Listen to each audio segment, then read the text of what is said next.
Okay, okay. Peep this here.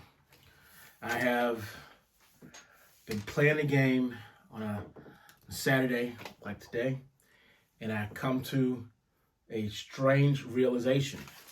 That strange realization is, where's my wedding ring? That's so strange. It's supposed to be right there. Okay, I'll find it later. The strange realization is I am 246 experience points away from capping out in the game. The cap is level 60. So I'm about to hit level 60, and then once that happens, that's gonna be the highest I can get in the game. From what I've heard, there is a little bit of chatter out there that they're gonna raise the bar to probably 70 or higher. That's some chatter that I did hear because apparently this is happening to a lot of people. And it doesn't take a lot of time for it to happen, but it's happening to me. And this is the part where I'm like, you know what? If I just fiddle around and play the game a little bit today, and I do my daily ops, daily ops, I'm going to hit level 60 by Monday in another day. This is the reason why I always stress, do your dailies. You do your dailies, you'll end up in a bad predicament like myself. So, now I'm in another situation. And I said to myself, once I get to this certain point, what I'm going to do is I'm just going to start possibly leveling down on the game playing, but definitely, because at some point I'm going to max out all my characters. But I'm definitely going to start doing a little bit more video tutorials on what did I do to get here. So the very first thing I'm going to say is you always want to be earning. And when I say you're always earning, it literally means that when you pick up the game and you start playing, you burn everything you have. As smartly as possible, burn everything you got. At the exact same time, burn means use up all your resources. At the same time, make sure you do it smartly. Put it on resources that you care about, people that you care about. The game lacks a resource page, so you can't see whether you need epoxy, sealment, emerald cloth, and so forth. You can't see all this stuff at a glance. You have to go into each character and kind of get a sheet of paper and figure out, I need 200 for this, I need 15 for that, and so forth and so forth and so forth. It gets weird. It could be better. It could be a whole lot better. But I think the game is going to eventually get something like that. It could be nice if it did, just to help out us higher end players. I'm not high end. I'm like still in the lower high end part, but I'm getting there. I don't want to brag. I just want to say that I'm not the lower end. I am getting to the higher end because I got some low end characters, a bunch of them. So when I say always earning, whenever they do maintenance, they give you credits, gold. Use that stuff immediately, except for the gold. Preserve your gold. But the credits they give you for energy boost, use that because you always want to be earning. In other words, if they give you 200 and it's in your little bank of points or energy boost, you can't earn anything on top of that. You see what I'm saying? Unless you do your daily ops and then stack it and then do more daily ops and then stack it. Stacking doesn't make sense when they're constantly giving you another pip or another energy boost every 12 minutes, 6 minutes, or whatever the number is. So that's the reason why I say you always want to be earning. So I know it's weird and it's not, me losing my brain over the game, but the moment I wake up in the morning, I just go over to the tablet and I just do some auto plays. Boom, boom, boom. Then I make my coffee. Then I make it downstairs. And then I start my day at work. And then on lunch, because at 12 o'clock, 6 o'clock, and 9 o'clock, this game will give you daily ops. Go in there. Take those daily ops. Now that you can save up to the end of the day. And then just before 11 o'clock, tear some stuff up. 11 o'clock Eastern Standard Time, that is. Because at 11 o'clock, that's when they flip over to new events when the time comes. Test characters. I test my characters in the brand new characters. I test them in the daily ops. So when I get a new guy, I put him in daily ops, let him see what he or she can do, and that usually works out really, really well for me. There's also another place you can use. You can use the faction war. If you have a guy that's tougher, like you were in the arena and somebody kicked your butt, and after they kicked your butt, you realize that was Weaver. I think I saw. Well, if you just happen to have Weaver too, take him to what do you call it? The faction war, and when he's in the faction war, have him fight. See what happens. See how long you last. You know, give him medical aid over and over again to see how many times this guy can take a hit. Like Zofa. A lot of people don't know this. Well, people that have run into Zofa. Zofa actually hits the ground. She dies for a moment and then re-energizes and come back up and hits you with one. So those are, you look at the characteristics of the characters that you have to see if it's something you like. Because, you know, later on, not this video, probably another video, I want to talk about my game plan before Doc. I hesitated on getting Doc until I started getting my butt kicked by Doc, and then I realized I need to at least have Doc in my catalog. And I use Doc in a very odd way. I don't use Doc in the first part of the arena while I'm fighting all the way up to Elite, but eventually, once I get up to a certain point, I will turn around and start using Doc.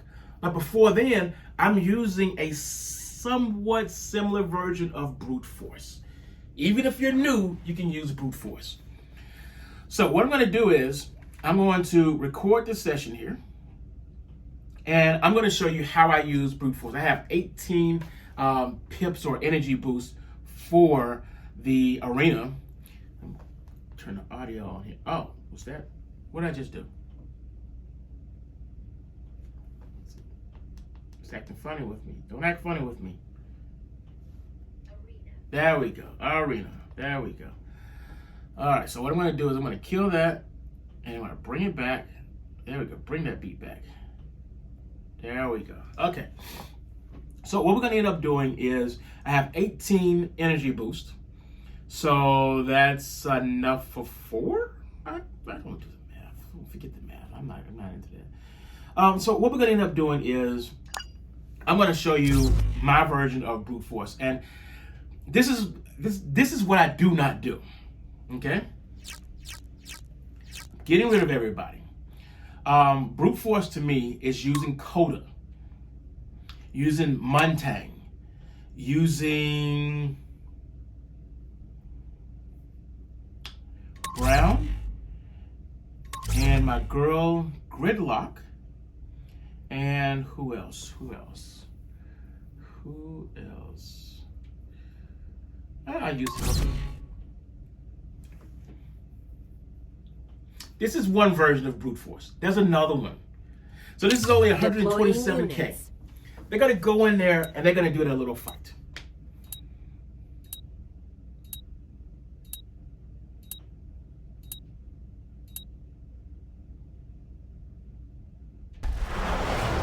Skip that. Again. Slow. So what I'm doing here is I forgot that I had the re-energize thing real quick. So I gave it to Coda. Coda's going in and she's just really punching these guys who are freaking hammer. She's gonna knock these guys down. These are the heavy hitters that have a lot of body on them. And there's really nothing the other team can do. They're just gonna take those hits and they're just gonna crumble under the brute force of all the guys that I have. But take in mind that Gridlock, she ain't easy to get your hands on. Muntang, you're gonna get him up front. And usually when you play the game, everybody's attacking in the early part of the game, everybody's attacking Muntang. So you need other people around you. You're gonna get Coda in the very beginning of the game too. And once you get your hands on Coda and Muntang, you at least have 2 people that are brute. You just need to fill in the rest with other good players. You will get Buck, but you'll find out. In the early stages of the game, Buck is actually a decent person, but once you get to level 30 or 40 or something like that, then you realize that Buck is not a good character. He literally does not have the stamina to to take more than 2 hits, 2 heavy hits. So that's one way of doing brute force. I'm going to take all these guys off. I'm going to keep, by the way, because I have a tablet, which is not exactly an extra wide screen like cell phones, my characters kind of mushed together a little bit. It's kind of weird. I don't like that. I wish they made the iPad a little wider, or the developers squished the game a little bit so it'll be more of a playable thing for me. So I'm going to switch my combat order to health and air attack. And what I'm going to do is I'm going to add Montaigne. I'm not going to add Doc. We're fighting without Doc for at least a little while. Men and women who have shields are tough as nails. So I'm adding, ooh, that's not Bronson. So I'm adding Bronson. I'm adding James Drogoff. I'm also adding the Latin guy, Diaz, Ricardo Diaz. And I got another person with a shield. Who else do I have with a shield? Nope, not that guy. Is it Virgil? Virgil or Bard? One of the two. Somebody with a red scar. Yeah, there we go. So this is another way of doing brute force. This is not easy to do because I actually have, over time, got all these characters.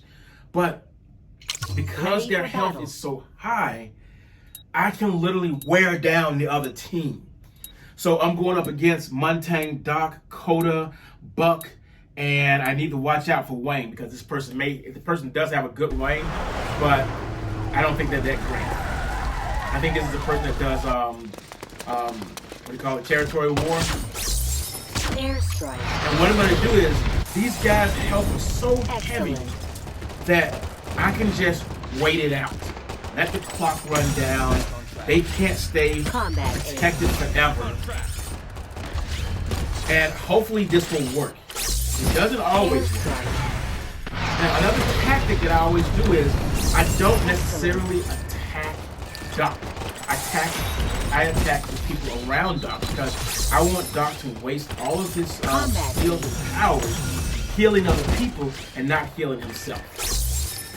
That's my theory. It could be a bad theory. I am not lying to you. I'm just telling you what I do in the game. You can't heal everybody in the freaking game. One of my guys just went down. One of my weaker guys.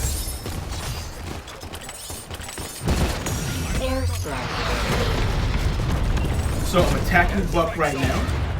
Buck is out. And I have this whole theory about a wall. Build with their wall that they have built. If you can put a hole in their wall, you can crack it and it'll break down piece by piece. Now, this version of brute force is not working well because there is one thing that I am lacking. I have the guys who are tough, but what I don't have is somebody to give them the boom effect to basically knock their people down. This tactic is not working well with me. Not today. Oh, wait a minute. This is working. Excellent. This is working. I forgot my Montaigne is like way over here. I didn't see that.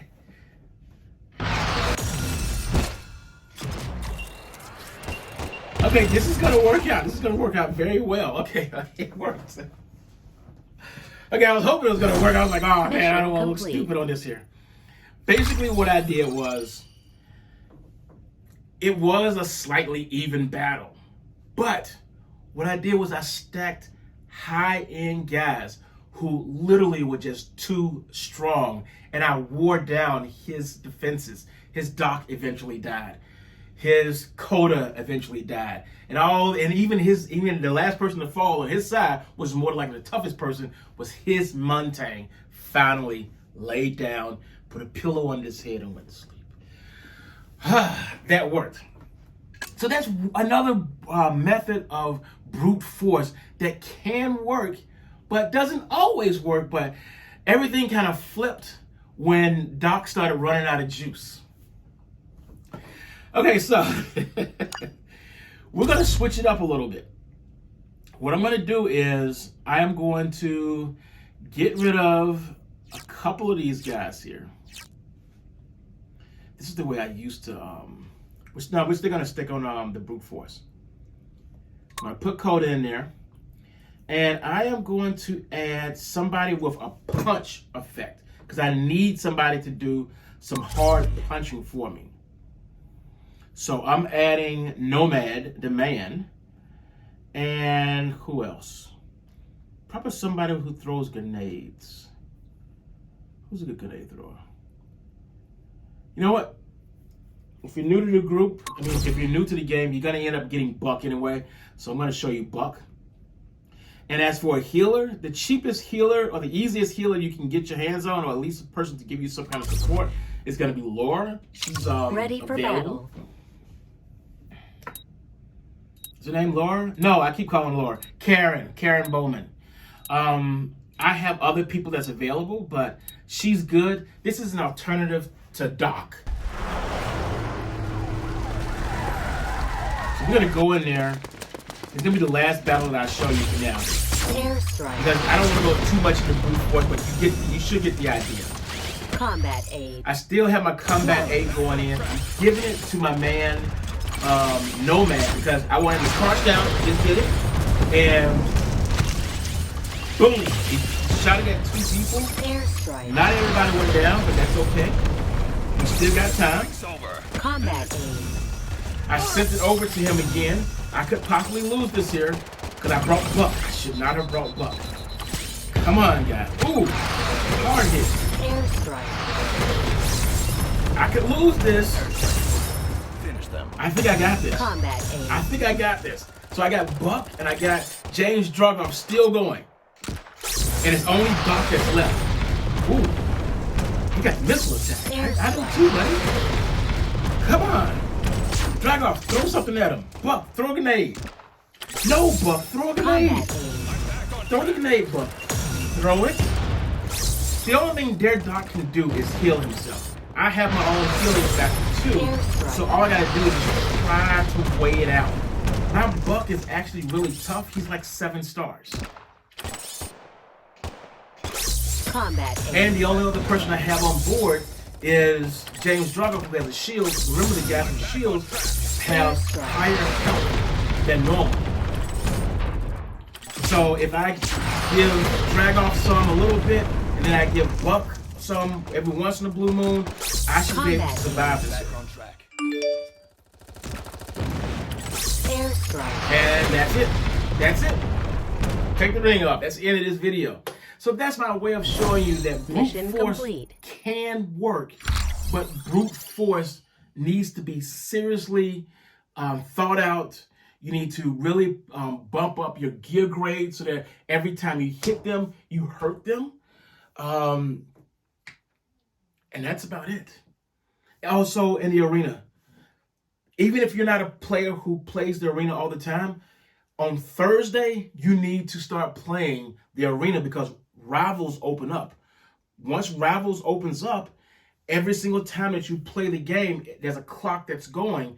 And when you get 15, when you get 20, 50, and 70 wins, you're getting, points, 50, 25, 100, 150, or whatever it is, to open up legendary ORB boxes. And those ORB boxes will always pertain to whatever big event is going on so that you can bring in new characters and also bump up old characters that you have.